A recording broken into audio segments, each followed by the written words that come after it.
Rookies fuel dynasty rebuilds and redraft dreams, but figuring out who will actually deliver in year one and who's just hype, that can be tricky. Fortunately, we have Matt Waldman here to separate the truth using the tape. Welcome to On the Hot Seat. Real quick before we get started here, Matt, I want to remind everyone out there, registration for the 2025 Football Guys Bowl is officially open. This is your shot to compete against the sharpest fantasy GMs in the game, Football Guys subscribers. The Football Guys Bowl is a massive tournament-style league made up of hundreds of 12-team redraft leagues. You play your season just like a home league, but the best of the best advance to the total points playoff to crown the Football Guys champion. The grand prize, a giant trophy and a seat at the Football Guys Bowl staff table next year where you'll square off against your favorite Football Guys analysts. Oh, and every league has prizes too. It's 100% free for premium subscribers. Join the challenge and sign up at footballguysbowl.com. Let's go. All right. I already hinted this. Matt Waldman, my good friend and colleague at Football Guys, also the author of the Rookie Scouting Portfolio, is here to guide us through the fun and festivities today.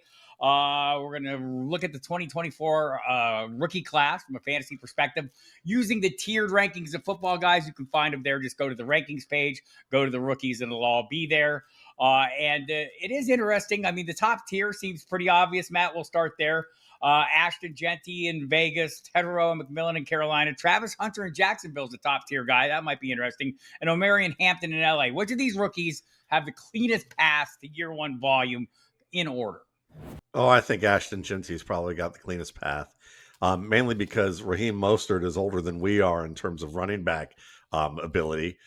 So that's a little bit of a question mark. And I think what we saw against we've seen in the preseason with him, what we've seen in training camp is that they want him to be the lead back. Does that mean that he's going to be a 300 touch player right away? Probably not. I think Mostert and company will probably, or Zamir White, Bob Harris, a longtime betrayal. Flashbacks. Yeah. Well, is actually having a good camp and they feel pretty good about him. So I think that you'll see him be, Genty be the lead back and he'll get some receptions too. But remember, they're going to do a lot off play action. So Genty's not going to be a high volume receiver, even if he can catch the ball well. He's going to serve more as a runner, screen pass type of receiver, leak option. After that, I think Hunter is probably the more appealing guy, mainly because he's going to deliver big plays for you both in the short passing game and the deep passing game. If you're an IDP league, it is an added bonus, and it does make him maybe the top short-term player of the rookies on the board.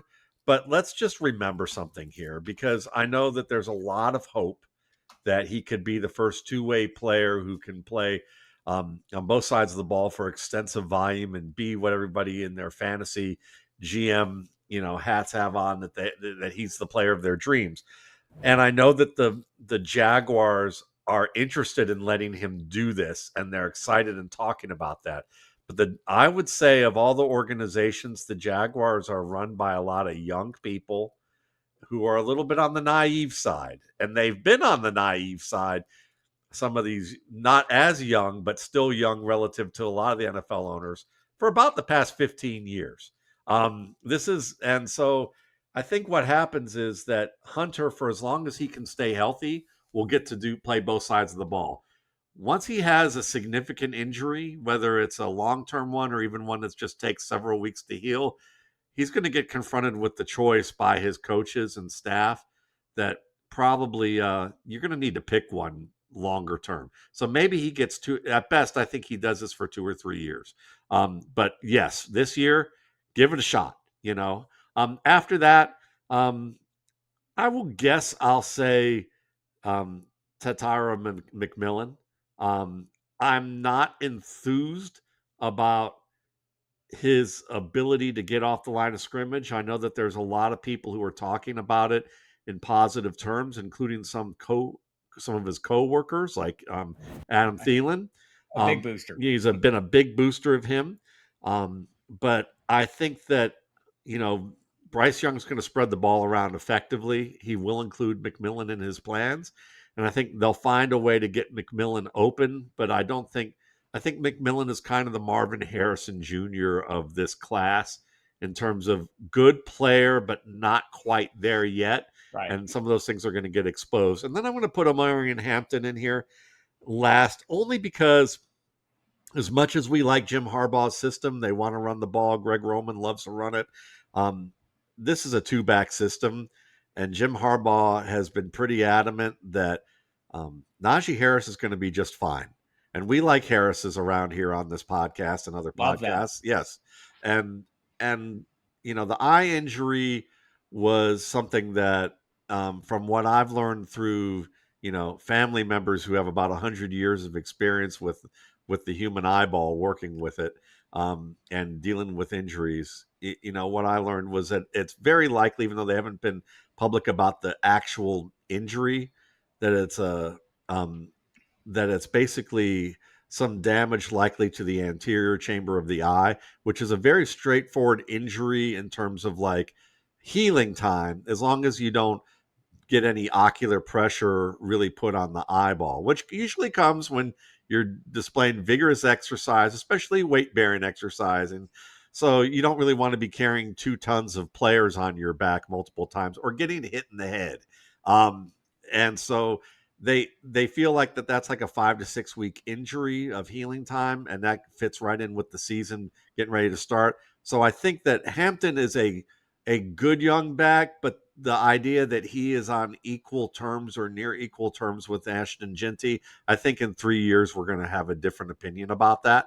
And I think that Hampton, what we're going to see with him is that he could make a decent lead back at some point. But Harris is underrated. Steelers fans drive this referendum on running backs, and they've screwed the pooch on this with, with James Conner, and they screwed it with Le'Veon Bell in this first year. If it were up to them, Benny Snell would be in the Hall of Fame.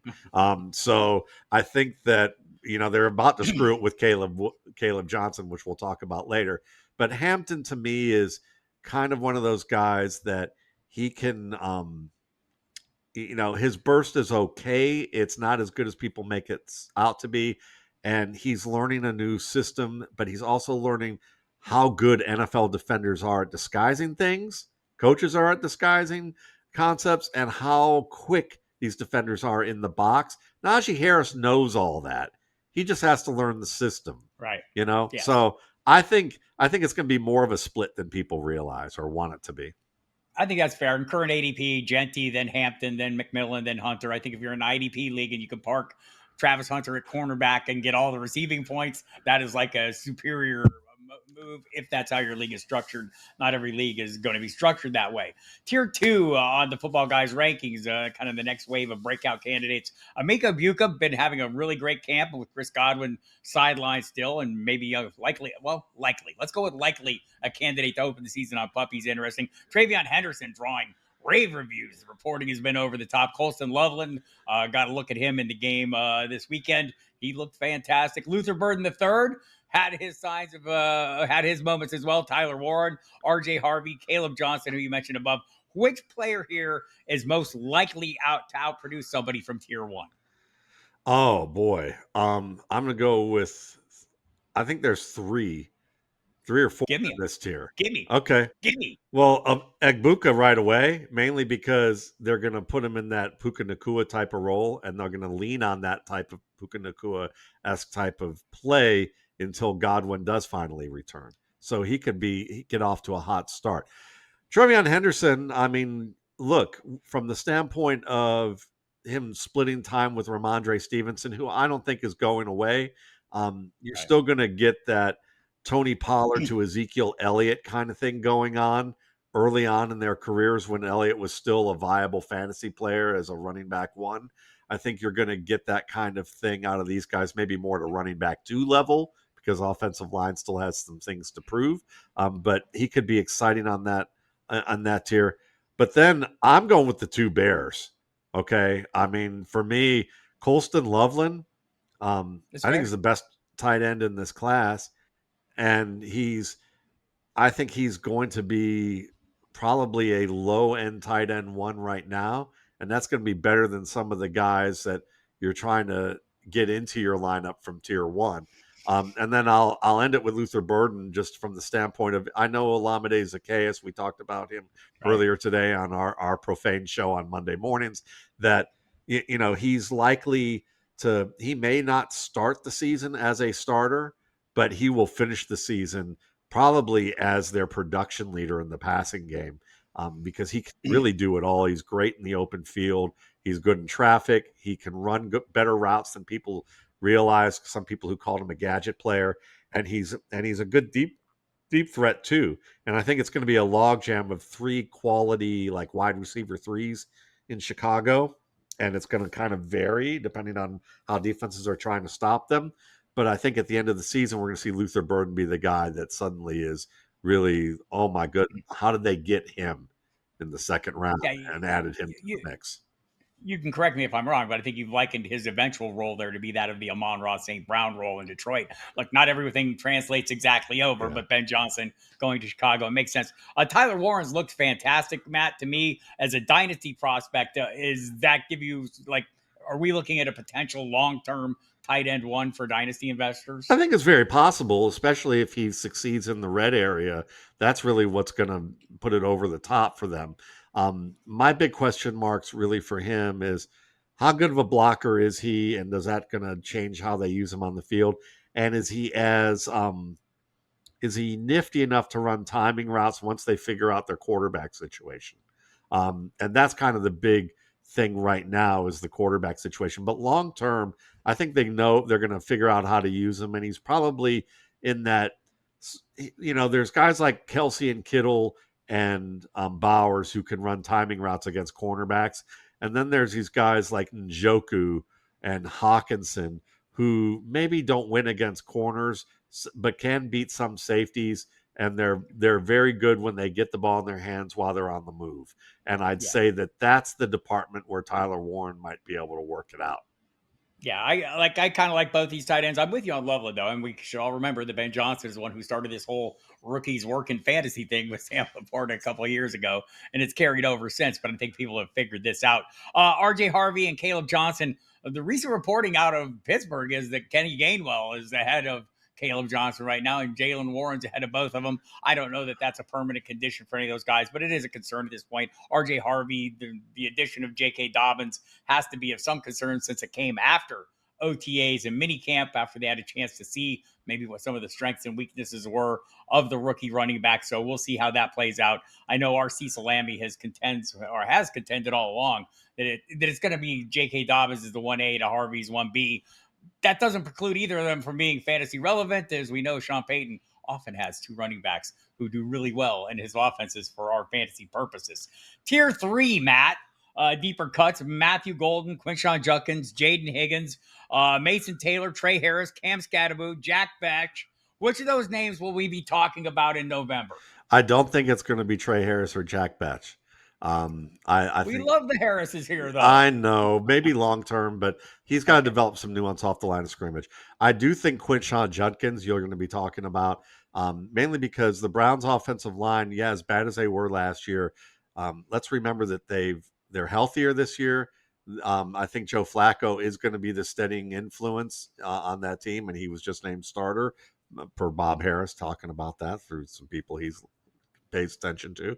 But that was the sanity that I think Cleveland media needed before they were going to go unhinged and start talking Yeah. about, maybe Brian Sipe coming back from Long Beach State to actually lead the Cleveland Browns. But they're going to play two tight end sets. That opens a lot more gaps. That was what Kevin Stefanski's offense was built on when he arrived there, and that helped them lead their team to a, deep into the playoffs with Baker Mayfield before Mayfield really figured out who he was and what he needed to be. And that offense helped Mayfield a fair bit, and it covered up some of his flaws. So I think that this is going to be good for him. The other names that you mentioned, Matthew Golden, I think could very well be in contention for being one of the yardage leaders in that offense. Now, it's easy to say that because it seems like there's a logjam of three receivers every year who get between 600 and 800 yards, and they don't have one big guy. But Golden's probably going to have the best shot at being a deep threat and a big yak threat. Him and Jaden Reed will kind of be 1A, 1B, I think, in that offense. And Scatabo, he could easily wind up in November climbing into a significant role. I think he's the least likely of the ones we've mentioned thus far. But He's a very good receiver. His running style is intelligent and powerful and very David Montgomery esque. It's just the pass protection we got to worry about. He's like the highest on the FBI's list of self harm type of guys who could Right. probably give himself a concussion trying to block people. Who else did you have in the tier that I missed? I had Jack Bash in there, but I think when like I wonder if our tiers have caught up with the reality on the ground, which appears to be that Deontay Thornton is coming on and carving out a role. Is he someone we should be paying? Is Thornton someone we should be paying more attention to than Besh? I think that those are two they're both of them are red herrings in this offense. David Moore was a guy that Pete Carroll was really enamored with a while back, That's true. who kind of did some of that stuff. And so you're going to get some downfield shots, but let's remember Jacoby Myers, Brock Bowers, and Trey Tucker are still very much alive in this offense. And then there's Michael Mayer, who everyone keeps talking about because they want to run two tight ends. And Mayer may end up being the third or fourth guy in the pecking order. So I think Thornton will have some big games, but he's a better best ball guy or a deep dynasty stash than he is a redraft option. I think he and Besh are kind of red herrings right now until there are some injuries. I mentioned Jaden Higgins. Do we have any concerns after the kind of the rotations we saw this weekend? We saw a lot of Xavier Hutchinson. Is this something we should be worried about for Higgins, or is this just kind of summer stuff? I think this is summer stuff trying to figure out who they want to keep on the back end of their roster. Who's the guy that they think can probably contribute the most off the bench if they need to. They knew that they had some of that with Hutchinson because he's been a preseason darling, but he hasn't really put it together when they put him in real games. He's always just a little bit off. So I think that, and they just got rid of Mechie, so they're probably they had some churn in the back end of their rosters. Like after the game or a little bit before. So I think Higgins is a guy that long term he's a very good buy, but right now you're probably looking at him, it's going to be Collins and Kirk and then Schultz and then maybe Woody Marks or Damian Pierce if they ever decide, oh, we can throw the ball to Damian Pierce. That was actually the strength of his Right. game at Florida. Crimes of misusage. I would say Damian Pierce is probably in the top 20 in terms of one aspect of his game of guys who just get misused and teams don't know what they have. I would say Atlanta Falcons Olamide Zacchaeus was another one when they saw, oh, he's a deep threat because they didn't know what he was. But Ben Johnson is rectifying that. So anyway, yeah, those guys, I'd say Higgins I'd be optimistic about and keep an eye on, but don't get too excited right now. And Mason Taylor, I think we're both at least interested based on the landing spot because like Josh Reynolds currently slated to be the wide receiver 2, and it goes downhill from there. I don't think they know what they have in Malachi Corley, so maybe he turns into a thing. But right now it's Garrett Wilson and Mason Taylor at the top of the likely target routes, right? Or will the running backs be limiting factors? No, I don't think they will be because I think that the running backs will be upset that Justin Fields is probably running the ball more often than they should. And Justin Fields is essentially a two-read quarterback at most Right. anyway, in terms of where, depending on the location of guys on the field. And he's still such a questionable decision maker. But one thing we know is that when he knows where that tight end is a second option. And he made True. Cole Kmet a fantasy worthwhile option when really Cole Kmet is just a good football player who can do a lot of things reasonably well, but isn't a great receiver. Mason Taylor is a plus receiver, and I think that it's very possible that he leads rookie tight ends this year. If the bottom doesn't drop out of this offense, and I already feel like I'm in an elevator shaft and something just went wrong with the cable. So we'll see. I honestly, I like I've been in on Taylor. I think he's in a good spot. The talent's there. Everything you like. He's very good at LSU. Turns out those LSU pass catchers, they have futures in the NFL. Hopefully, he's another one in that long line, even though he's not a wideout. We'll go to the tiers 4 and 5. They're calling them priority watch lists. Let's say stash candidates. The list of players includes Jalen Noel, Cam Ward, Bashal Tootin, Kyle Williams, Terrace Ferguson, Dylan Sampson, Jalen Royals. Anybody in this tier interests you as more than dynasty plays? Read it off to me one more time. It's Jalen Noel, Cam Ward, Bashal Tootin, Kyle Williams, Terrace Ferguson, Dylan Sampson, Jalen Royals. I would say Ward, Williams, um, maybe Sampson, and maybe Royals, and I'll explain with those four. With Williams, if Williams can just learn not to clap attack the football, which is one of the biggest problems that he has, he might end up being the best receiver on the New England Patriots that they've had in a long time. Long term and even short term, he could wind up being an 800 or 900 yard receiver because he's such a good route runner and vertical threat and after the catch threat. But his hands technique at catching the ball are a problem, especially early on now that he's trying to absorb all this new information, and it slows down his game to the point that it's going to exacerbate the errors that he has. And we saw that because the Patriots beat writers were literally about to lose their mind and thought I needed to get them like something to wipe up the slobber, from watching the tape or watching the games of him, in minicamp and what he was doing. But then he started dropping a lot of passes in training camp because he's getting a little overloaded. So I think you're going to see the same problem in the preseason, but maybe or in the regular season. But later on in the year, if he can figure that out, watch out. He could be one of those hot players down the stretch. Dylan Sampson is interesting from the standpoint of he's a tough runner for his size, good balance. He's got good acceleration. I think that he may be able to play his way into a routine role. And then I would, and then who was the other guy that I mentioned? I'm trying to remember because it gave me a long list. Like Royals or Noel. Yeah, I think if Christian Kirk gets hurt, Noel could be very interesting. I think he's a smart player and fits that well. It's just that Kirk is still a viable option and very polished. So Noel's a guy to keep an eye on if Kirk gets hurt. And Royals is one of those guys that great after the catch, can win at the catch point against tight coverage. We'll see. It's to the complexity of the offense in Kansas City that always is the big stumbling block for rookie receivers. So you just have to watch and wait with those last two. Yeah, it seems like they need somebody they really want to stick with. Xavier Worthy, for example, but some of these other players that they brought along, they just haven't been given the persistent or consistent ability. Bashal Tootin was on this list of players. What is he to you in terms of NFL running backs? A guy that if the opportunity comes, he's going to make the most of it? He has a high energy, fast, hard-nosed runner who is exciting to watch, but he holds the ball like it's a greased watermelon. And that's the thing that you're going to have to really watch out for, is that if he can fix that, he's the best runner on that team. If he can't fix that, he's looking somewhere else for a job. So I'll put it this way: he's the type of guy that Sigmund Bloom gets excited by, very much so.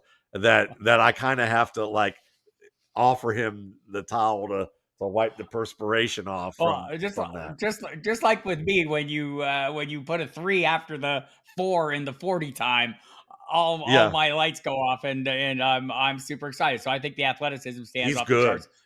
Right, and we'll see. Yeah. You're right. Like, what was it? 12 fumbles over the course of 2 years at Virginia Tech. He's got to fix that. Dropped the ball the first time he touched it in OTAs. Got to prove he can be a pass protector as well. Travis Etienne looked like he's been coming on. Tank Bigsby has been a solid presence all camp long. But Tootin has been coming on a little bit. We'll see. Let's talk about, and by the way, again, check the full list. I'm just kind of cherry picking from the tiers at the Football Guys rookie rankings. You can check those out anytime. I want to go to the free agents or off the radar talent worth tracking from the final tier of players. I'm just going to give you a couple names here and kind of let you give me short descriptions. Shedeur Sanders, will he ever be anything? He could eventually become a Kirk Cousins if he cuts the tie from the narcissist that he grew up with and can actually be his own guy. And it might take a little while, but the ability is there for him to become a low-end starter and then around a really good team become better than that over the years. But he's got to survive a lot. Alexander Madison lost for the season. Jalen Wright not doing a lot so far, or that we've seen on the field. Is Ollie Gordon too a guy we should be paying attention to in Miami? Yes, because he's a good fit with what Miami does, which is like, look, boss, don't think too hard, just hit that hole hard and fast, and that's basically what he does well. If you ask him for nuance with his game, that's where it starts to self destruct. But if you can get him into open space, or if you can simulate enough open space without any thinking about how he needs to set things up and let it go, he can be good. Think Darren McFadden at his best. That's where Ollie Gordon could probably reach those types of heights. But if you put him in a zone scheme, he's like Darren McFadden, where he needed to stop and ask directions in the middle of the hole like he did in a Cowboys game once. And Devon Achane also dealing with a lower body injury. That's something we're going to have to watch out for, people. We don't know how serious it is. Mike McDaniel says he expects him back for week 1, and we're all hoping for the best there. Trevor Etienne in Carolina seems to be gaining a little steam. Is he a guy that could move past Rico Dowdle to have a contributing role alongside Chuba Hubbard, or is that wishful thinking? I think he could, just mainly because as much as I like Rico Dowdle as a player, the injury history has been quite long with him from college on, and he's someone that you realize that with Etienne you get real burst. He and Hubbard have really strong burst and their ability to get up to full speed early, and what they do in the passing game is exciting. But all three, they have a really underrated 1, 2, and 3, three-headed type of backfield. So I would put it this way: Donald's going to get his role, but Etienne will likely be a guy that if either one of those first two backs gets hurt, he can make his presence known and suddenly become a co-conspirator in that backfield. Yeah, I like that thought. Here, let me get into my red meat section here. Taj Brooks, the Cincinnati running back. Hey, listen, I love the lemonade stand that he operates, and we saw that in his first start or first set of carries where the box score said, oh, he didn't have such a good game. But if you actually watch the film, you see that he was doing what he did at Texas Tech, which was turning lemons into lemonade. Good back with, excellent feet, smart runner, understanding, how to make the best of a situation, mitigate losses, and keep the playbook open for his team. He can pass protect, one of the two best pass protectors of this rookie class, and he can catch the ball. Would not surprise me at all if the whole Chase Brown to the moon talk is a little premature, and that by November, we may be looking at Chase Brown and saying, yes, very good lead back, but Taj Brooks is giving us some fantasy weeks. Tyler Goodson got hurt in the Colts game over the weekend. DJ Giddens, is he just forever to be mired as a reserve back while he's at Indy?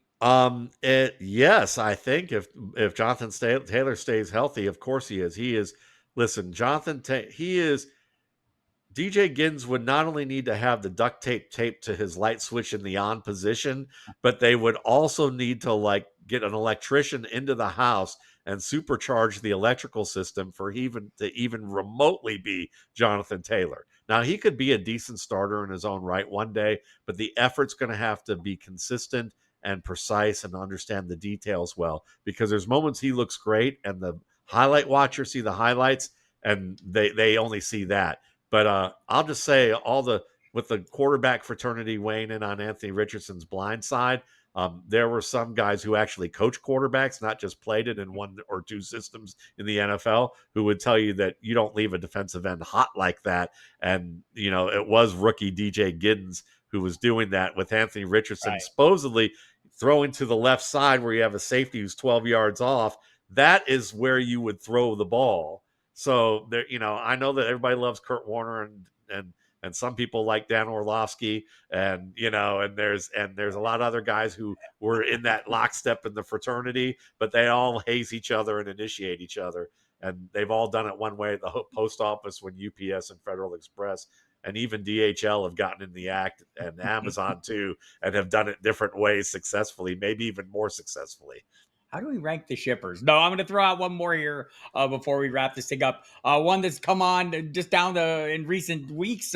Isaac Tesla in Detroit seems to be again, I like to use my Sesame Street function here and find one of these things that are not like the other. And Tesla seems to be not like the others, right? What do you think of his near term and long term future with the Lions? He's a big, strong receiver who can catch and has some ability to develop into a good route runner. But this is very similar in form and function to Chase Claypool and Kenny Galladay, players that if you put them in that tertiary role, as my buddy Brandon Angelo would say, and have two really good players who can offset coverage in a way where he gets plum matchups, he could have huge seasons and outproduce even one of the other two guys who are helping him out. And suddenly you get teams calling Dallas Cowboys who would be like, oh, this is a future number one player. And the teams go, well, we could sell that bridge. We could absolutely sell that bridge, Joe Milton, and sell to an overexcited team that doesn't realize that the guy isn't a finished product and needs to become a better man-to-man route runner to actually be the player that they think he is, other than just looking at the stats and thinking he already got there. So Tesla, if he has a good head on his shoulders, and I think he's got a good coach who can keep that in perspective for him and say, dude, you may get 1,100 yards in our offense one day, but you're not an 1,100-yard player by NFL standards perennially unless you can beat man coverage. And as long as Tesla doesn't believe his own hype, he's a good dynasty buy. He's a good buy right now with a sell quick window right now, but he could be a guy that you end up keeping long term if you can have patience. Yeah, well, a quick breaking news item on Quinshon Judkins. Reporting right now is there is no deal yet with him, and the Browns may not be looking to sign him to that deal until the NFL's investigation is done. Remember, the NFL does not have to follow. The authorities have decided not to charge Judkins. That does not mean the NFL has not decided anything. So that's one we're going to watch, Matt. Just before we get out of here, by the way, everyone who doesn't know, you should know, Matt does the rookie scouting portfolio. It's a fantastic piece of work. You can get it at mattwaldman.com. Also, check out his gut check column every week at Football Guys. His rankings are great. The comments he includes in his rankings are on point and very helpful. I use them all the time. So check that out. Just your last thought. Which player do you have the strongest conviction about among the rookies this year? Whew. Now you're talking short term in terms of redraft mostly? Let's go with that. Okay. That's probably a good way to look at that. Wow. Go ahead. I know. I'm having a tough time with that. I'm gonna I threw out the bird and cheese here. I'm You waiting for you did to, put to out the take bird the and cheese. trap. You know what? I'm sitting here talking to you about, we're talking about all of that. And then I didn't even just look at my rankings to see who I have up there the highest, because it is probably Burden. Come to think of it. So yeah, I am gonna, as much as it seems like that Ashton Genty's the most He's the easy one. he's the easy one. He's the one that like draws me in the most in terms of tempts me. But I'm gonna still roll with Luther Burden, mainly just because uh, everything that we talked about with him, and I think that he will come on strong. He has the right coach. If he wound Right. up in Miami, he'd probably not even be starting right now. That's as weird as that sounds. Or they'd put him in too early and without the right kind of coaching and care, and it might not work out for him. But I think Ben Johnson coached that team hard early, and the team's buying into it and realizing they've got a boss and they've got someone who's going to actually show them the right details, and things can work if you just stick to it. And I love the no block, no ball, or whatever it is Right. that they got going on, and no block, no rock, and I think that you can see that he's putting in the effort. So I wouldn't be surprised at all if he winds up overtaking DJ Moore as the second most productive receiver on the team by year's end. I'm going to go with mine, and I'm not an expert like Matt Waldman. I like Matthew Golden's opportunity. I like the way the team and the reporters have been talking about him.